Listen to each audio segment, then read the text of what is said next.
If you're watching live on YouTube, thanks for being here. We'll be joining you live in just 1 minute.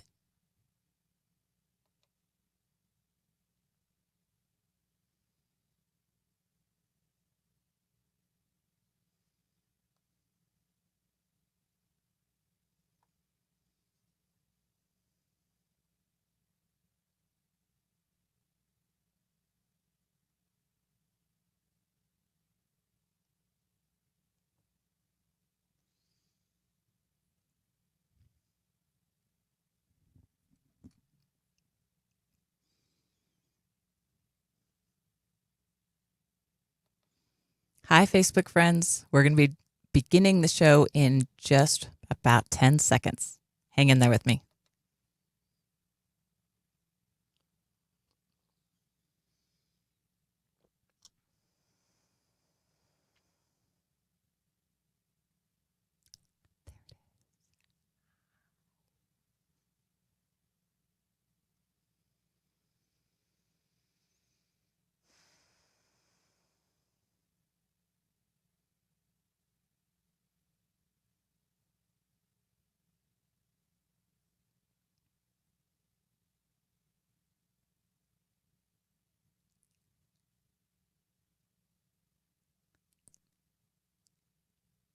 Hi, everybody, and welcome to the Extraordinary Talk Show on another happy Monday. Every week, I wonder, what am I going to share with you guys this week? Because I have so much, but yet when it comes to talking to you, I want to be able to express something that I have a good understanding about in a way that you can also gain an understanding about it. As I do this, people have asked me, Della, how do you know these things? That's a very good question. I have studied a lot. I read, I watch YouTube, I watch a lot of YouTube. I meditate a lot. I gain a lot of understanding myself. But a lot of my information has come from other people, other sources. And I love to list and give credit to those people like Vishen Lakhiani and Greg Braden, Bruce Lipton, Esther Hicks and Abraham Hicks. The list could go on and on, Marissa Peer and on and on and on. But there's one person, one teacher that I've had that I want to talk to you about today.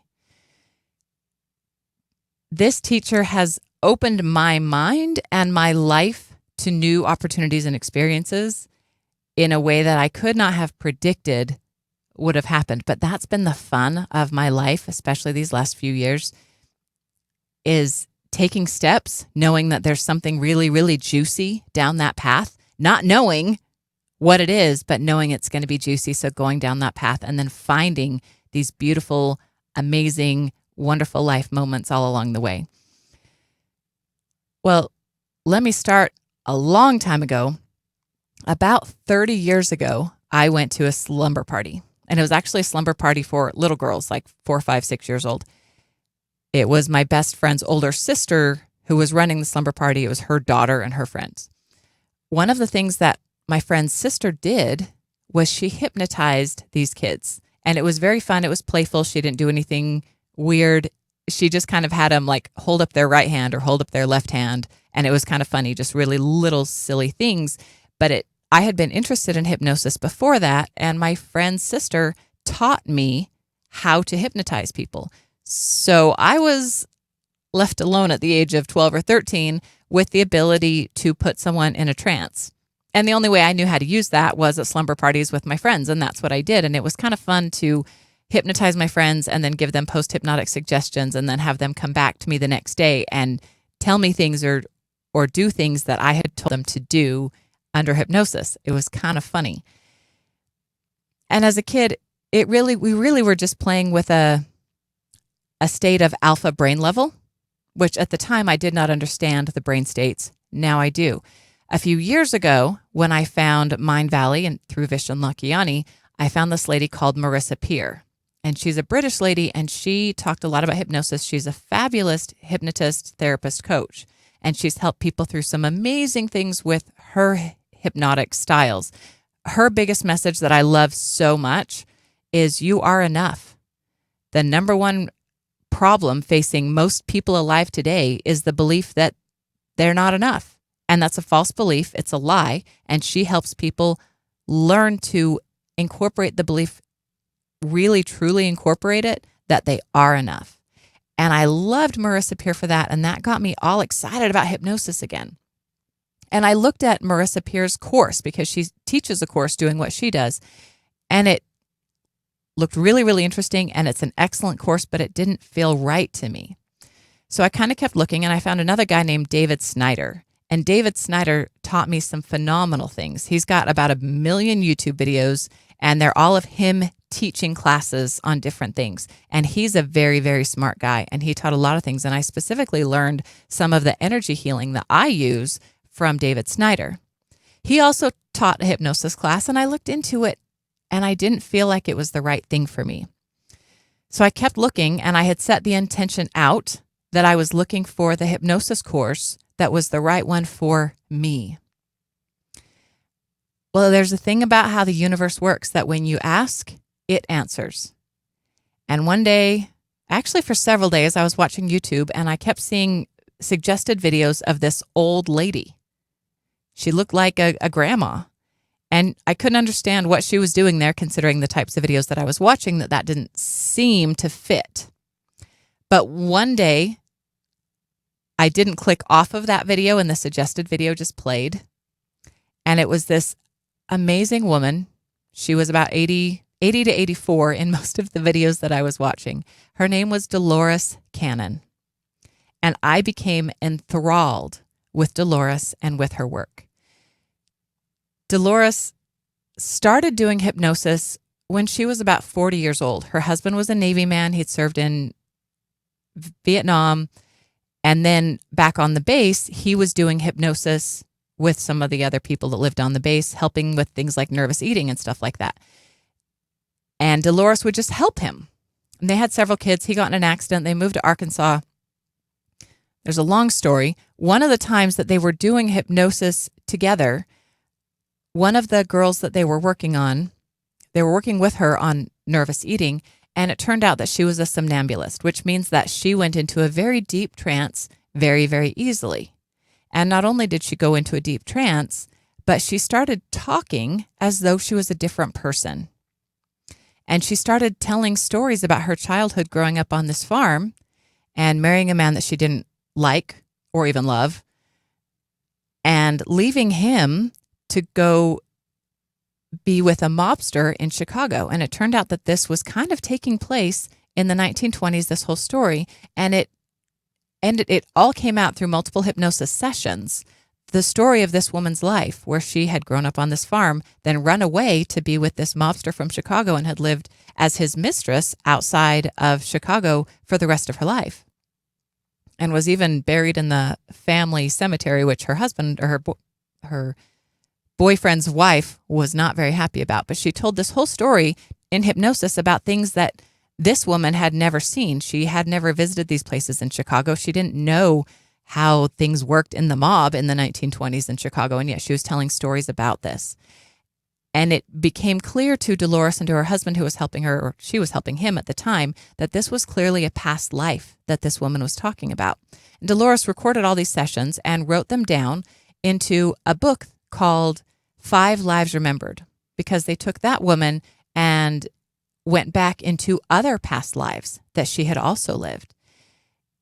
And this created a fascination for Delores. Her husband eventually kind of got bored of it and lost interest, but Delores continued doing hypnosis. And especially when she got to the point where I'm kind of at in my life, where her kids had grown up and were moving on and she had more time on her hands, she was looking for something to do. She picked up the hypnosis and ran with it. Delores did hypnosis for 45 years, and she only passed away a couple of years ago. Unfortunately, she passed away before I found her and her type of hypnosis. In all of the years that she did hypnosis, she learned some tricks, and she learned how to take someone back to a past life, just as she had with that first client. But she also learned that when she had someone deep in hypnosis, if they were in kind of the right state, that she could help them to connect to their higher self, what she calls either the subconscious or the higher self. I personally think of the subconscious as being a little bit different, kind of a part of the brain. I think of the higher self as a lot of what we talked about last week when we talked about deep intuition that's with you and follows you and guides you through your entire life. What Delores does is we have access to that all the time, waking, sleeping, whatever. We always have access to it. The problem is we don't know it, or we don't believe in it, or we don't trust ourselves to let it in and to believe the things that we hear from it. So with Delores' hypnosis, she could get people into trance and help them get their resistance to that intuition, to that higher self guidance out of the way. And that way their higher self could speak directly to them through them. And so people would come to Delores with a list of questions, and she would put them in hypnosis, bring their higher self forward, ask their higher self all of their own questions, and in hypnosis, the clients would respond and answer all of their own questions in their own voice, but with the knowledge and higher knowing of their higher selves. That was fascinating to me. And as I learned about it, first of all, of course, I was skeptical.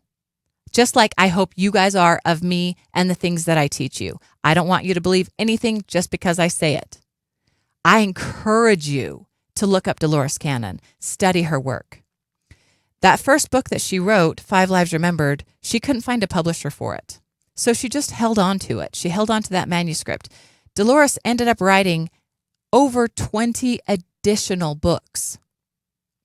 I think that the next one was called In Between Death and Life. She has 5 very, very thick books in the Convoluted Universe series. She even, one time while she had someone in deep, deep hypnosis, this girl again was a somnambulist, so she went very deep. But when I say that, it's not necessary to go that deep to be a somnambulist in order to access the higher self. But this girl was a somnambulist, went very deep, and was reliving a past life, or telling Delores about a past life that she had when she was a scribe who was studying under Nostradamus in France a few hundred years ago. Well, through this person, she was able to do multiple sessions and go back and actually have conversations with Nostradamus. And that might sound a little bit crazy. However, the proof is in the pudding, because Delores spent a couple of years working on this, and she was able to record all of these conversations and then write them down and publish them in a book called Conversations with Nostradamus. In this book, she goes through Nostradamus's prophecies, his quatrains, the things that he wrote a few hundred years ago, and he had to write them cryptically so that the Inquisition wouldn't realize what he was talking about, or they would have burned him at the stake. So Delores asked him for clarification about all of his predictions, and he was able to explain to her what his predictions are, and all of those conversations are in the book Conversations with Nostradamus. Again, the proof is in the pudding. If you are interested by this, but skeptical and you're not really sure, because I wasn't. When I first heard this, I was like, I'm not sure about that. But the more I learned, the more I studied, the more it made sense. And it made sense to me so much that I knew that that was something that I needed to pursue. So I followed Delores Cannon through her course where she teaches the same hypnosis that she used for 45 years. It's called QHHT, or Quantum Healing Hypnosis Technique. Here's another really, really beautiful thing about doing this. We already know that hypnotists can work with clients and help them by going deep into their brain, right? Because your brain and your beliefs are what truly create the reality around you. So if you can go into the deep, deep part of your brain through a heavy hypnotic state, trance state, things like that, you can go in and rewire the brain, which is why she started out doing things like nervous eating and helping people to eat less or eat healthier. And it turned into something entirely different. But because we have access to the brain in that state.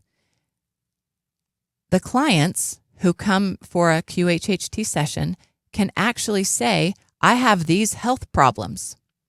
And then in the session, we can go in and first ask their higher self why they have these health problems, because health problems tend to be a signal, a sign for us from our body, another way that intuition and spirit guides and directs us. So if we have a hurt, pain, injury, something, it's usually a signal telling us that there's something that we need to be doing different in order to live our fullest lives. In fact, Delores' daughter, Julia, who I have met, and she is a lovely, wonderful, amazing person, wrote a book called Soul Speak, The Language of Your Body, that kind of even defines and outlines, if you're having this problem, it's probably means something related to this. If you're having a problem, for example, if you have arthritis or pains in your hands, it's very likely a sign that you're trying to hold on to something too tightly, that perhaps you need to stop controlling or forgive or just let go. That's one example.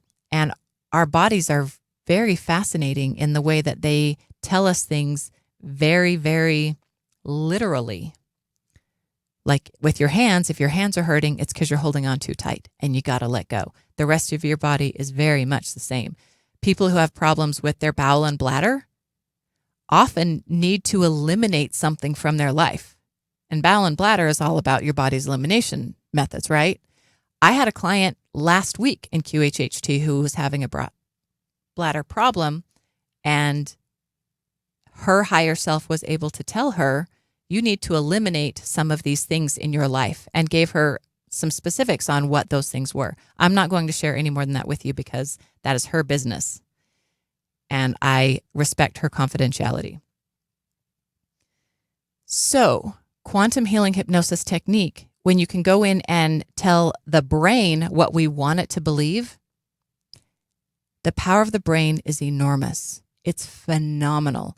The power of the brain can heal, especially because if your body has come up with some kind of issue that it's trying to give you as a signal, as a sign, as a warning, or a lesson, once you get that signal, sign, warning, or lesson, once you understand what it means, you no longer have a need to have that discomfort in your body anymore.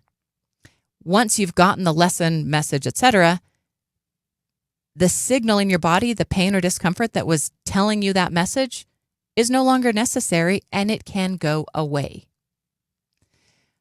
Many things in the body can be healed through the power of the higher self during hypnosis.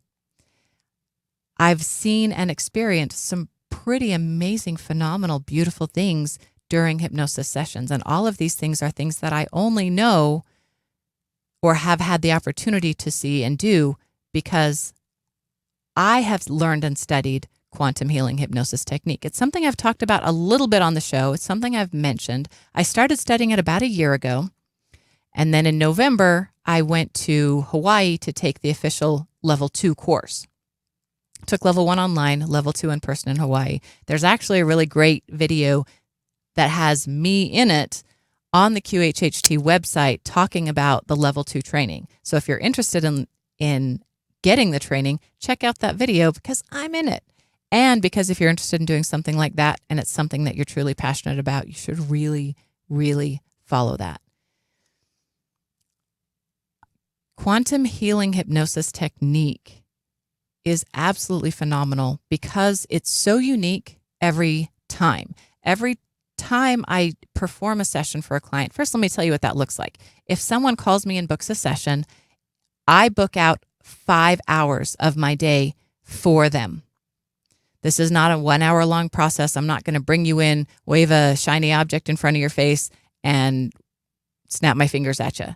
Also, I will never, ever, ever ask any of my clients to quack like a duck or balk like a chicken. That's stage hypnosis, which is a form of hypnosis, but it is not what I do. It's not what Delores does. It's not quantum healing hypnosis technique. So if you've considered that, but you're worried that somebody might make you look funny, there's none of that whatsoever.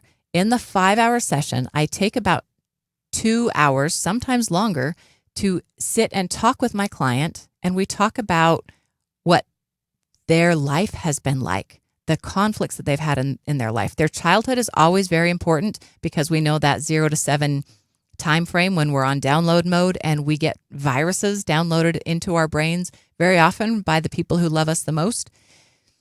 So we have to go back and talk about their childhood, which gives me the opportunity to pick up on some of the blocks and complications that they might be experiencing now based on some of the things that they tell me from their very early years. We talk about their life, the problems that they're having, and I always ask them to make up a list of 5 to about 20 questions of questions that they have about their life and what they would like answered and where they would like some guidance and direction on. So we go over their questions so I understand what it is that they're asking. And this pre-interview does take 1.5 to 2.5 hours in order for us to get the information that we need in order for me to fully facilitate their session as it should be. We take a bathroom break, which is very important for both them and me, them especially because their body is going to be entirely relaxed and we want their bladder to be empty if we're going to do that. Then we start the hypnosis session. In the session, we do the induction and the deepening, and we are then we have the opportunity for the client to view a past life. Now, those of you who are like, what if I don't believe in past lives? Cool. As much as I say, I don't expect you to believe anything that I tell you without your own personal experience, I absolutely respect what your beliefs are. If you disagree on a belief, if yours differs from what I believe, that's amazing. Isn't that so cool that we have looked at the world so deeply and interestingly and found these two different perspectives? Isn't that a beautiful thing? Can't we get together and share that and kind of gain a little bit of how somebody else sees the world too? So if a client comes to me and they don't believe in reincarnation or past life regression, awesome, no problem. I don't tell them where to go. When it comes time to view the past life, they just go into a scenario and they tell me what's happening. I don't tell them go to this year, go to this time. I leave it entirely up to them and their inner guidance to go to wherever it is that is important for them to see. And while we're there, I guide them through it. I ask them questions about it. And using the things that I've learned from them in our pre-interview, I'm able to kind of find the right direction to follow through that to help them get what it is that they need out of that past life or memory. For those people who do not believe in past lives or reincarnation, instead of going to a past life at that point, my clients tend to go to a childhood memory. What we still find from these childhood memories is that there's information there that is valuable, that we can learn from. And there's a reason, and it's not just accidental. This is something that I truly, truly, deeply believe. There's nothing about this that is coincidental. Whatever memory the client drops into is the memory that they are supposed to be there for.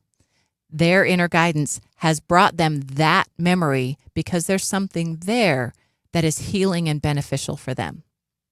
Once we've reviewed what we need to from the past life, then we move on to speak to the higher self. And it is as we speak to the higher self that we're able to ask these questions. At this point, I always ask my clients to write their questions on paper so that I can hold them and look over them and read them as we go through. I then ask their higher self these questions, and the client themselves answers, because it is the client who is interpreting their own higher self guidance. And that's one of the things that I love so much about quantum healing hypnosis technique is I'm not the one who's there to give my client the answers. I'm simply there to guide them along and help them find their own answers for themselves. And it truly is a beautiful process. It's something that I absolutely love doing. And it's something that, man, when we're talking about law of attraction, we talk about how you want to be happy, right?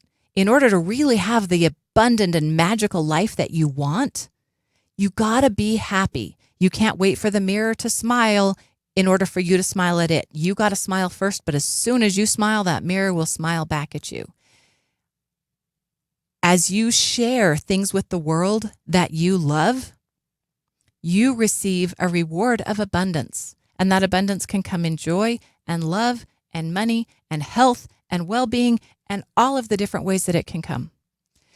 What I've found as I share QHHT with others, I learn so much. As I get to go follow them through lifetimes that they've lived and hear the direct guidance from their higher source coming through them and hearing the kinds of advice and guidance that they receive, it's immeasurably powerful for me. And I gain so much understanding of how the universe works through doing that. I also have the blessing of having these people come into my home where I share love with them and help them learn to love themselves and find guidance in their lives. What could be better? And I love doing it so much. And as I do it, because it's something that is a love sharing experience and opportunity, and it's something that I love doing, I receive the guidance and reward from it too. And my life is also amazing. If you are local to St. George, Utah, and you think you might be visiting sometime soon and you're interested in having a quantum healing hypnosis technique session with me, you can email me at dellarena13@yahoo.com. In the meantime, friends, I hope that you continue loving life, enjoying every day. And remember, I'm not trying to tell you what to think, but I am trying to get you to think for yourself. Again, props to Dolores Cannon, who gave me the knowledge and opportunity to share this amazing thing with others. I love you. I'll see you next week.